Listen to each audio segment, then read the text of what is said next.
Jamaah rahimakumullah. Sebagai seorang hamba, sudah sepatutnya kita memanjatkan puja dan puji syukur kita atas kehadirat Allah Subhanahu wa taala yang telah memberikan kita nikmatnya, yaitu berupa nikmat kesehatan, nikmat kesempatan, dan paling utama ialah nikmat iman dan Islam, sehingga kita bisa berkumpul di Jumat yang mubarakah ini guna melaksanakan perintahnya. Dan tak lupa pula kita kirimkan salawat beserta salam kepada junjungan Nabi besar kita, yaitu Nabiullah Muhammad sallallahu alaihi wasallam.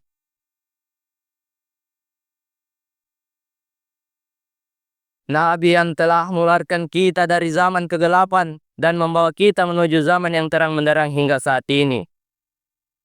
Khatib ingin berpesan kepada diri pribadi dan jemaah sekalian untuk meningkatkan ketakwaan kepada Allah Subhanahu wa taala dengan sebenar-benarnya takwa, dalam artian menjalankan perintahnya dan menjauhi larangannya. Tema khutbah pada Jumat kali ini ialah orang-orang bangkrut dalam agama menurut Rasulullah Sallallahu Alaihi Wasallam. Pada suatu kesempatan, Rasulullah Sallallahu Alaihi Wasallam bertanya kepada para sahabat, apa mereka tahu yang disebut dengan orang bangkrut? Hal ini sebagaimana yang dikisahkan dalam hadis yang diriwayatkan oleh Abu Hurairah radhiyallahu an.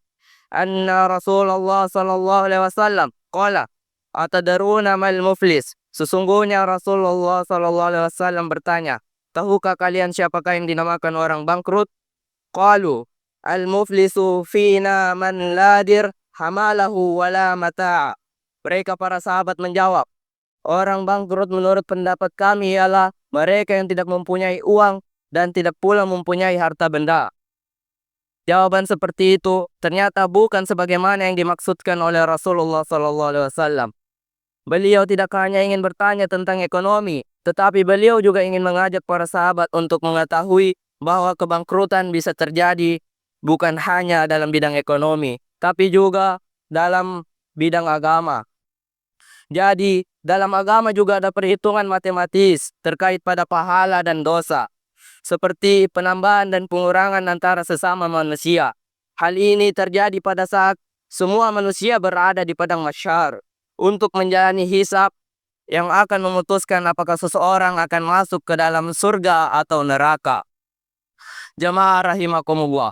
Dengan perhitungan seperti itu, dapat diketahui apakah seseorang akan termasuk orang beruntung atau justru orang yang bangkrut di akhirat kelak. Adapun yang dimaksud dengan bangkrut dalam agama ialah sebagaimana penjelasan Rasulullah SAW dalam lanjutan hadis yang artinya, sesungguhnya orang bangkrut dari umatku ialah mereka yang datang pada hari kiamat dengan membawa amal baik kebaikan dari salat, puasa, dan zakat. Tetapi mereka dahulu pernah mencaci maki orang lain, menuduh orang lain, memakan harta orang lain, menumpahkan darah orang lain, dan melukai orang lain. Maka kepada orang yang mereka salahi itu akan diberikan pahala amal baik mereka, dan kepada orang yang lain lagi diberikan pula amal baik mereka. Apabila amal baik mereka telah habis sebelum hutangnya lunas, maka diambillah kesalahan orang yang disalahi itu dan diberikan kepada mereka. Sesudah itu mereka akan dilemparkan ke dalam neraka. Jadi setiap orang dari umat Rasulullah SAW mendapatkan pahala dari ibadah-ibadah yang mereka lakukan semasa hidupnya, seperti salat, puasa, dan zakat. Namun pahala-pahala yang didapat dari ibadah-ibadah wajib itu akan dikonfrontir dengan dosa-dosa sosial akibat kezaliman mereka,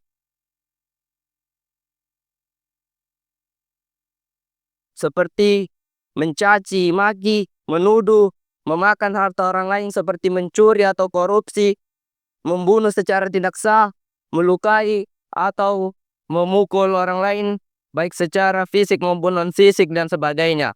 Apabila besarnya dosa-dosa sosial akibat kezaliman tidak sebanding dengan kesalahan-kesalahan yang dilakukannya karena banyaknya orang yang dizalimi atau tingginya tingkat kezaliman kepada orang tertentu, maka dosa-dosa dari orang yang dizalimi akan diberikan kepada orang yang menzalimi hingga mencapai titik impas. Apabila titik impas tidak tercapai, maka Allah akan melemparkan orang yang menzalimi itu ke dalam neraka. Orang seperti inilah yang disebut orang bangkrut dalam agama, sebagaimana penjelasan hadis Rasulullah SAW yang tadi. Oleh karena itu, siapapun hendaknya bersikap hati-hati kepada orang lain dengan menjaga lisan, tangan, dan anggota badan lainnya agar terhindar dari dosa-dosa sosial akibat berbuat kezaliman kepada mereka. Semoga Allah Subhanahu wa Ta'ala menggolongkan kita bukan termasuk golongan orang-orang yang bangkrut menurut agama, dan Allah Subhanahu wa Ta'ala mengampuni segala dosa-dosa kita. Amin. Amin ya rabbal alamin. Barakallahu li wa lakum fil Qur'anil azim wa nafa'ani wa iyyakum bima fihi minal ayati wa dzikril hakim. Aqulu qouli hadza wa astaghfir innahu huwal ghafurur rahim.